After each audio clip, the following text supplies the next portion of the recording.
പ്രിയമുള്ളവരെ, ലോകരക്ഷകനായ ഈശോയുടെ തിരുപ്പിറവി ആഘോഷിക്കാൻ നാം ഒരുങ്ങുകയാണല്ലോ. ക്രിസ്മസിനോടനുബന്ധിച്ച് രണ്ട് ചെറിയ ചിന്തകൾ പങ്കുവെക്കുവാൻ ഞാൻ ആഗ്രഹിക്കുകയാണ്.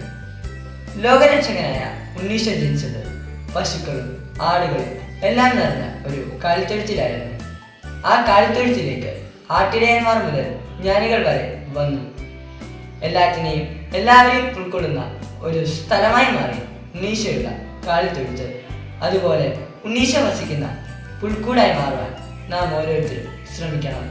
ഈശോയുടെ ജനന സമയത്ത് ആകാശം നിറയെ നക്ഷത്രങ്ങളാൽ അലങ്കൃതമായിരുന്നു. എന്നാൽ അതിൽ ഒരു നക്ഷത്രം മാത്രമാണ് പൂജ്യരാജാക്കന്മാരെ ഈശോയുടെ പക്കലേക്ക് നയിച്ചത്.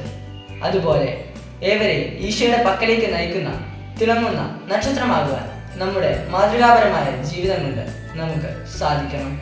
ഈ ക്രിസ്മസ് കാലത്ത് നമുക്ക് ഓരോരുത്തർക്കും ഉണ്ണീശോ വസിക്കുന്ന പുൽക്കൂടായി മറ്റുള്ളവരെ ഉണ്ണീശോയിലേക്ക് നയിക്കുന്ന തിളങ്ങുന്ന നക്ഷത്രമാകുവാനും സാധിക്കട്ടെ എന്ന് ആശംസിക്കുന്നു. എല്ലാവർക്കും ക്രിസ്മസ് ആശംസകൾ നേരുന്നു. Happy Christmas. ജയ് ഈശോ.